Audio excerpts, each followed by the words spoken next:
Good afternoon, everybody. Tinka is a Peruvian story, zinc, exploration development in central Peru. We've just recently come up with an updated resource on our project. 42 million tonnes at 7.3% zinc equivalent. It'll be one of the largest zinc discoveries in Peru in the last 20 years. We believe the resource is going to keep on growing, and we're focusing on growth and de-risking the resource. As I mentioned, there's the zinc. There's also a tin resource, physically separate from the zinc, mostly immediately underneath it. 10 million tonnes at 0.7% tin equivalent. Second largest tin resource in Peru, outside of the largest tin underground tin deposit in the world, actually, in San Rafael. So we're currently working on metallurgical testing. We're likely to go towards a PEA the first half of next year, and we're going to keep drilling. We've still got 2 rigs out on site testing the boundaries, and with the intention of continuing to expand the resource. For those who want to know just briefly about the zinc market, zinc prices have been heading upwards. This is a 15-year zinc price chart. So the zinc price in red has been going up in the last 12 months. The zinc inventories have been going downwards, so there's generally an inverse relationship between inventories and price. Why are the inventories going down?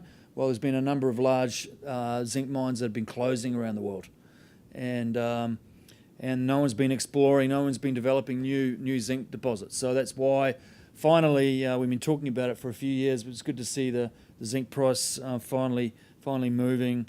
It's around about $1.45 per pound at the moment, or around $3,000 per tonne, if you like the new the metric equivalents. And where we see the Tinka resource coming into production in say 3 or 4 years' time, it'll be something along that sort of time frame. The experts, and this is Wood Mackenzie, predicting significant shortage in zinc in the not too distant future. This is a snapshot of our market cap the last 12 months. We've had a good year, and it's been mostly because of a new discovery this year. We've had a major new discovery at the southern end of our resource. There's around 200 million shares issued in Tinka. We're a TSXV listed, recently also listed in Lima. We've got no debt. We got around $8 million in cash Canadian. Market cap around $140 million.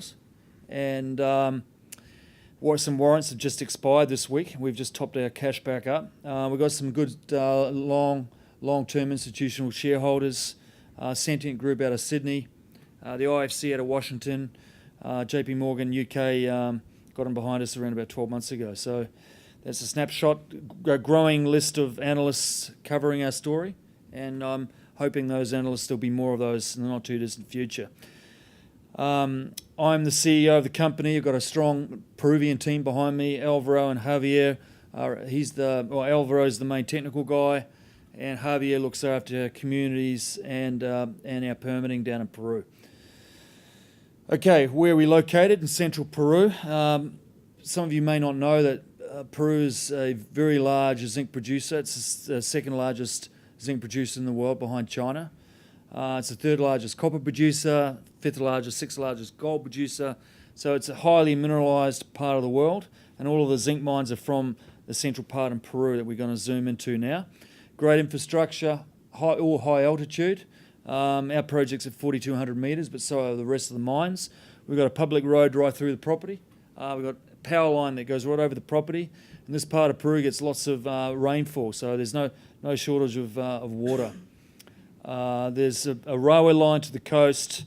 There's good infrastructure in this part of the world. We own the mining claims 100%. We've got 150 square kilometres.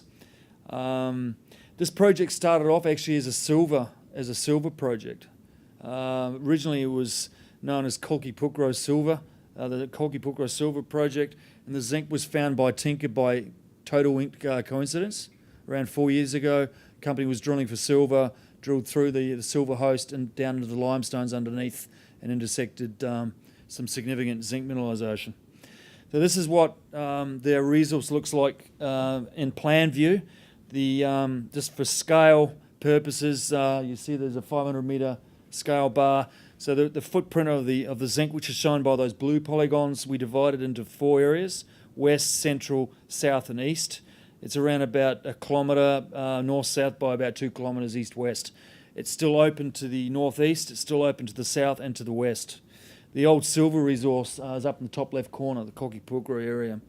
And the tin zone is shown in red underneath the zinc. So you see those 2 red polygons, they're lying underneath the zinc resource. This is the resource divided by area. In fact, I'll show it on this diagram. The south zone is the highest grade part of the deposit, and that's what we found this year. 13.3 million tonnes at 9.5% zinc equivalent. It's not only the highest grade and largest deposit, but it's also the shallowest part of the deposit. We also include not only zinc, which is 82% of the zinc equivalent value, but there's also lead, indium, and silver within the resource. We're still drilling. The red dots are holes that we haven't yet released to the market. We've still got 2 rigs turning, and you can see we're already getting hits outside of the resource, and we're confident that the resource is going to continue to grow. And this is a cross-section or long section southwest to northeast, and you can see the south zone on the left-hand side.